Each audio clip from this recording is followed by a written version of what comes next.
Hello everybody, it's Dr. Johnson. We're back with TRU28 Injury Recovery and Performance Education, episode 12. Today we're going to be discussing overuse injuries and looking to help you determine if you might be suffering yourself from an overuse injury. So one of the things I've noticed after working with these athletes for a long period of time is one of the common thoughts here is that the athletes coming in are noticing that they're kind of flatlining with their performance, or to some degree, they might even be on the decline. They're having to work a lot harder, put a lot more effort into getting just the same type of moderate output.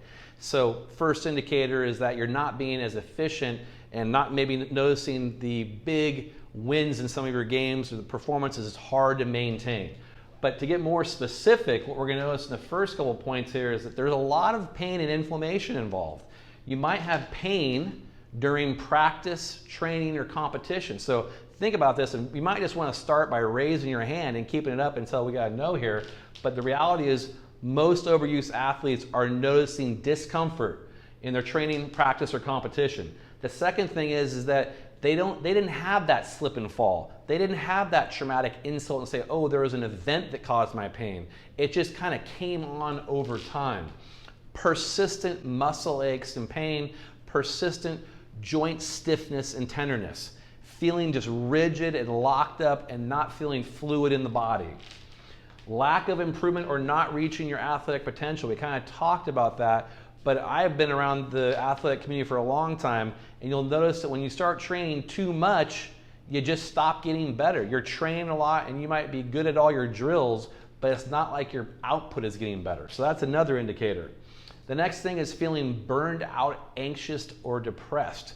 Only the individual athlete can actually answer that. It's tough sometimes for the parents to notice this, but do you notice that maybe you aren't excited about going to practice? You might just feeling like, am I doing this again? But it's not like a one-time event, like you're missing out on something, or maybe you're just randomly tired one day and don't want to go to practice, but you find yourself continuously thinking, this is just not fun right now. That's another key indicator. The next thing is that it starts to affect your physiology. A lot of the athletes experiencing overuse have difficulty falling asleep and staying asleep, and when they wake up, they feel tired and unrefreshed. They are just doing too much and they simply cannot recover. The next thing is feeling easily overwhelmed or stressed with things that normally shouldn't stress you out or shouldn't overwhelm you, but they start to. So I know that many of you that we're working with, you have, like, for instance, shoulder pain going on at your swim practices or your water polo practices. Or if you're in a jumping sport like volleyball and basketball, you're having problems with your low back, your hips, your knees. Or if you're running track, maybe you're having those hamstring pulls, you're having shin splints, you're having hip flexor issues, IT band issues for the runners, or the baseball players having issues again with their shoulders and the elbow. All that repetitive motion, those high stress levels over prolonged periods of time, exceeding your body's capacity for stress day by day, hour by hour, minute by minute, and you're not recovering. What's the solution? Well, we know the solution is not what you're currently trying to do, and that is by arbitrarily lowering your stress volume by itself. When you lower your stress volume and you reduce your activity level, and that's all you do, you are temporarily allowing your body to clear inflammation and allowing some pain to dissipate, but you have done nothing to increase your capacity for stress. And what that means is when you try to taper yourself back into a higher level of activity, you know what happens? Those symptoms come right back. And that is another one of the telltale signs. If you would like to approach and end overuse injuries, you have to look at the problem as being a holistic one. And you have to decrease that stress volume for a prolonged period of time. This is the number one problem. Coaches, are you willing to allow your athlete to be sidelined for 4 to 6 weeks? Parents, are you willing to allow your athlete to miss a couple weekend tournaments in a row? And athletes, are you willing to actually go through the process of full recovery, or do you want to keep pretending that you're going to get better by doing the same things you've been doing and not seeing results? I think we all know the answer. It's time for you to look at this differently. It's time for you to frame this whole conversation and be bold about your solution. And that is this. We want you to know that for you to fully recover from your injury, you only have one option. And it's the same option whether it's traumatic injury or it's overuse. You must decrease your stress volume for however long it takes for your body to catch up. And for your body to catch up, you have to improve your movement efficiency. You have to decrease that wear and tear on your body. You must start giving your body what it needs from a nutritional standpoint, from a hydration standpoint, and from a sleep standpoint. And if you don't, you will continue to have the same symptoms and lack of improvement and cap on your performance.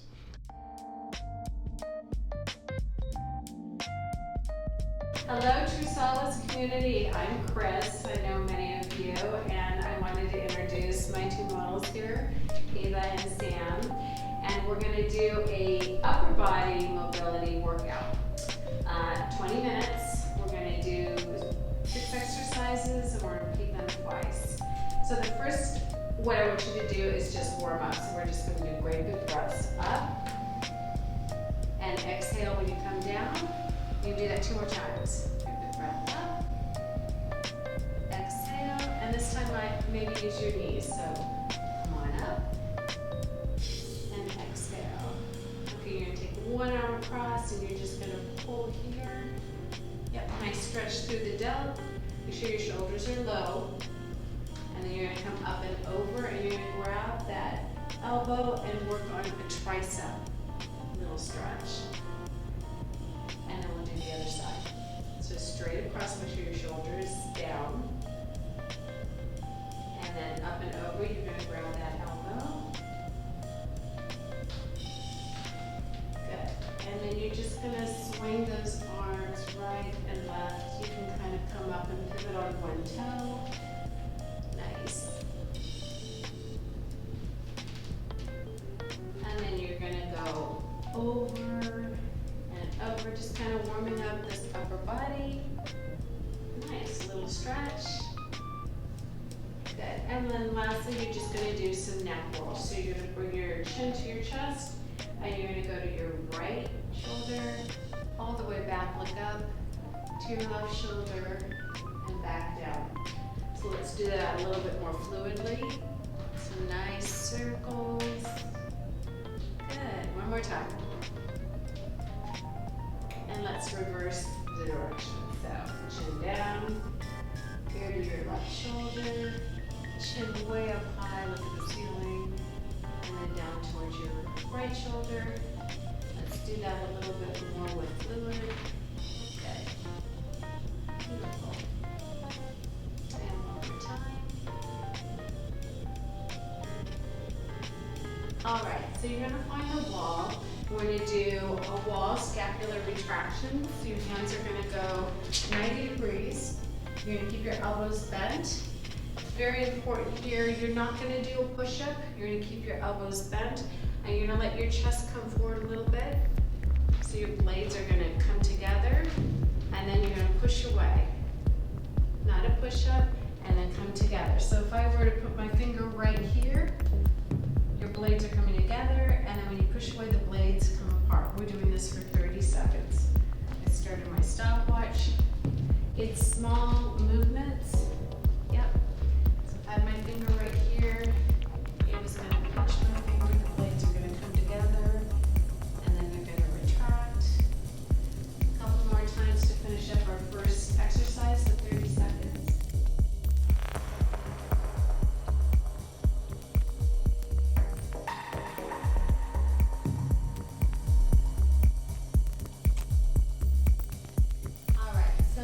Stand perpendicular to the wall. Sammy will go against the wood here. We're doing wall clocks. So the further you are from the wall, the easier it is. So Sammy's going to come and take a big step out, maybe not that far. Yeah, and then Ava's going to be a little bit closer. Most important thing is the back of your hand will always be touching the wall. So you're going to come up, straight up. You're going to get to a point where that won't go anymore, you have to flip that hand 180 degrees. So the back of the hand is always touching the wall. That I want to keep going. So you're going to do 30 seconds this direction, and then you'll switch directions before you turn to face the other direction. So if this is too hard close to the wall, you'll take a step back, like Sam's done. Nice. But always keeping the back of that hand touching the wall. Good fingertips. Let's do one more. Good. They'll stay right where they're at, and now you're going to reverse the direction of that clock.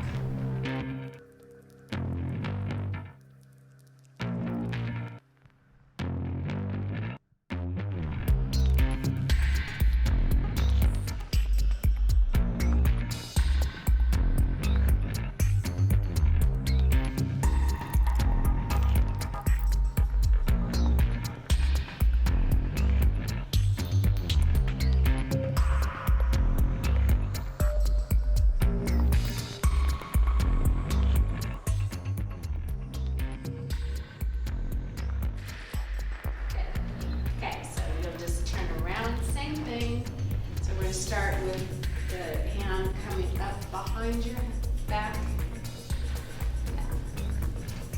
So 30 seconds this way.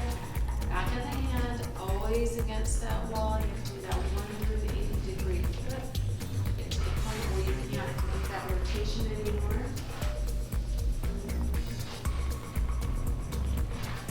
Great job. And many people realize one shoulder is a little bit more mobile than the other. That's perfectly normal. 5 more seconds, and then you're going to switch directions. All right, let's switch directions. Good. So as Sam does this, she might get to the point where she's able to get closer to the wall. So that's something that's just a nice little feedback, as you do this exercise. 15 more seconds.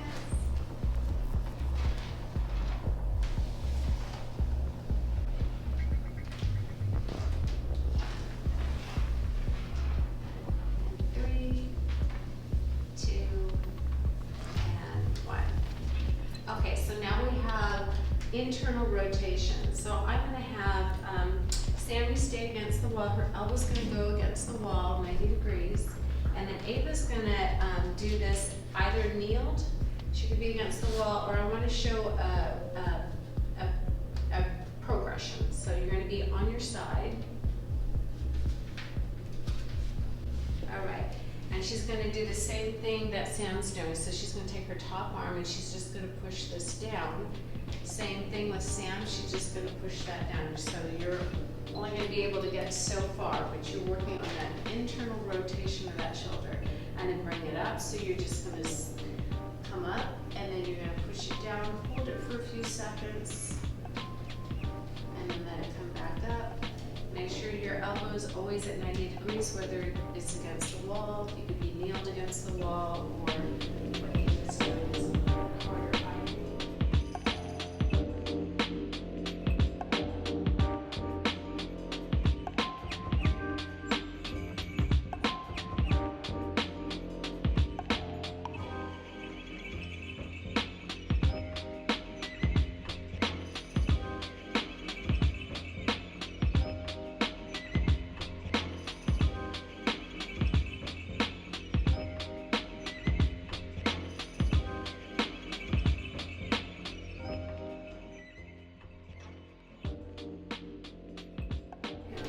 Okay, other side. But also you're doing your best.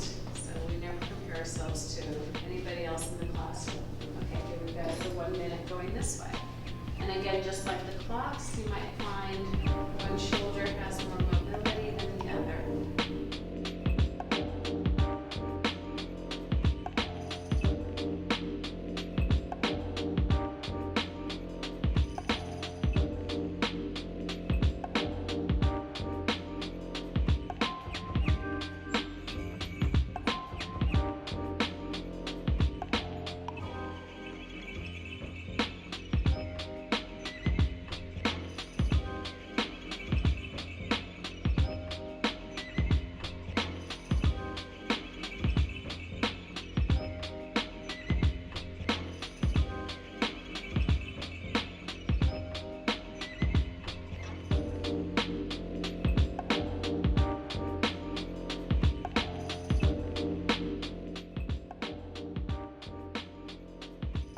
All right. So the second to last exercise is a supine opposite foot to the opposite hand. So we're going to start with our right foot, and you're going to come up towards your left hand. Sam will do a regression with just the knee, and then you're going to put it back down, and then go to the other side. So we're just alternating for a minute.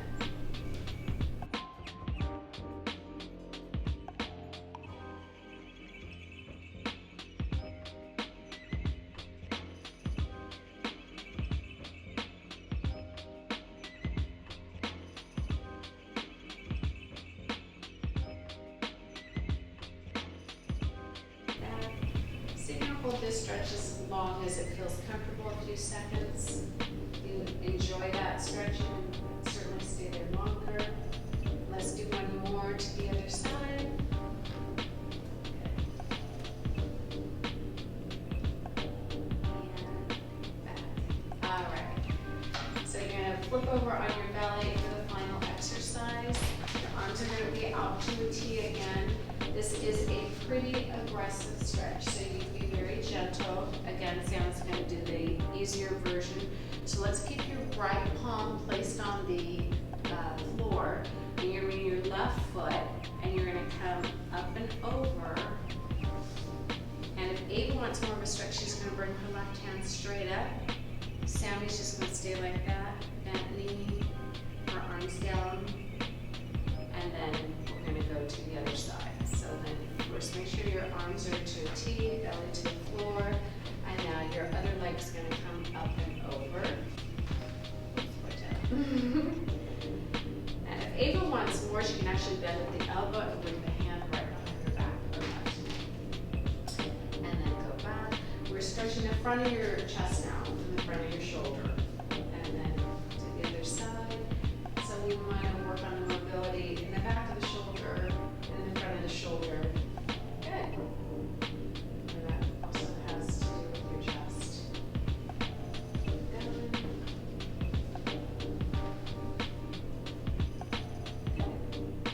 So you might stop with your hand up, that's fine. If you want to take it further, you can bring your hand down. You can keep your hand on the floor. And then let's go the other way. Perfect. You do one more each side. We take a little break, a little shoulder roll, and then we're going to do the same thing. Okay.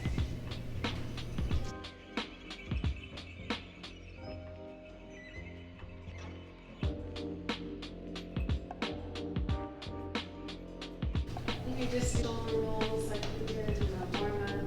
We're a big shrug. Okay. So ears come, our shoulders come way up to your ears and down. And then go the opposite direction. And then we're going to go right back to the scapular retractions.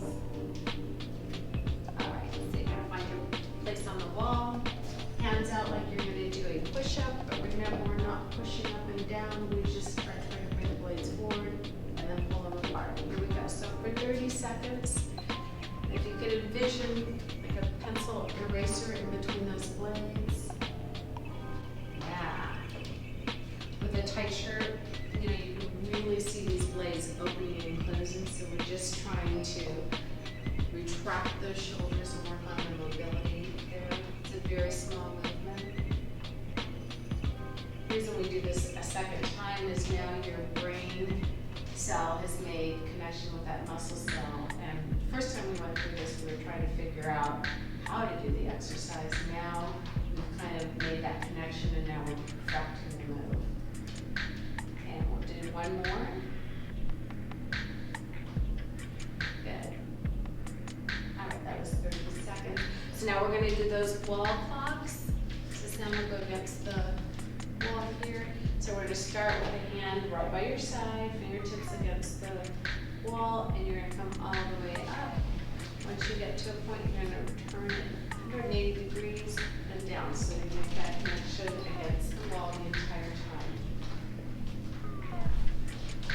Make sure you don't hold your breath on any of these exercises, so you just want to be breathing. Good. So I've noticed that Sam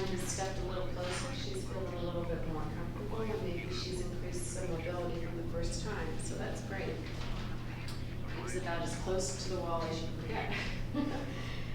Okay, that's 30 seconds, so now let's reverse the direction. So you're gonna come behind, yeah.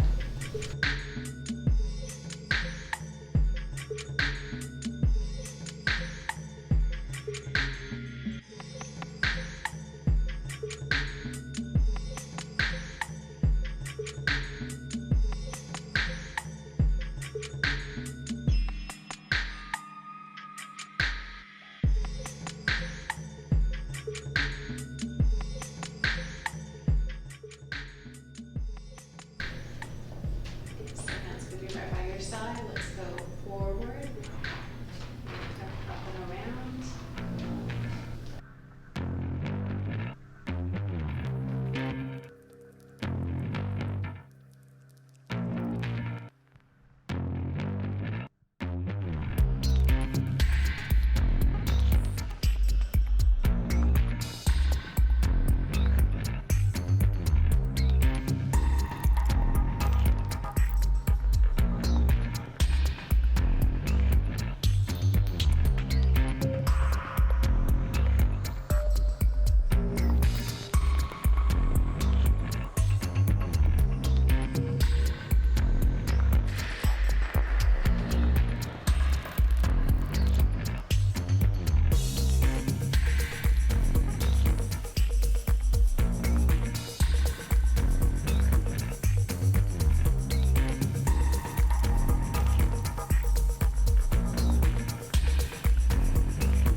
Alright, so Sam's going to stay against the wall. Her elbow's going to be at 90 degrees. Ava's going to lay on the floor.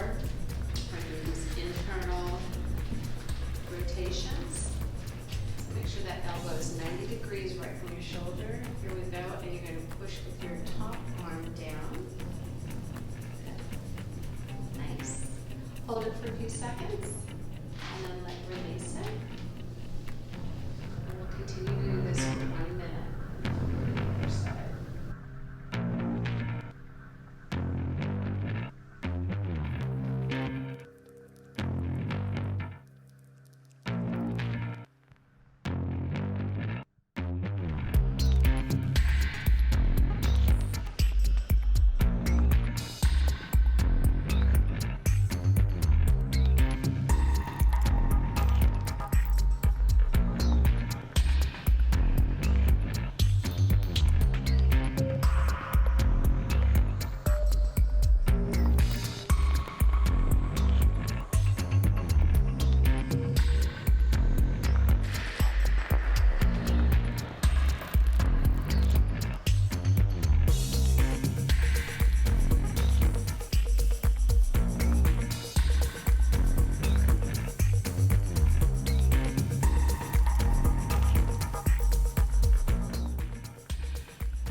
dominant with their right exercise sport.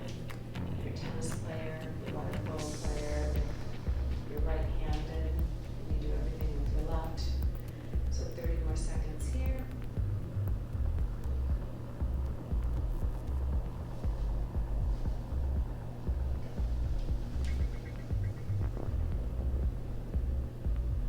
Do it 2 more times. Coming up, little break. Make sure your elbow's at that 90 degrees. Sometimes it shifts. Alright. And then you're going to be on your back. Hands are going to be out to T, and you're going to bring your foot to the opposite hand. It's a little bit of a spinal rotation. So hands out to T, make sure they're 90 degrees. Let's start with your right foot. Okay, and you're going to bring it to the opposite side. Sam's got the bent knee. That's your mobility. Hold it for 2 or 3 seconds, and then put that down, and then switch legs. Great job. Nice. Some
get some nice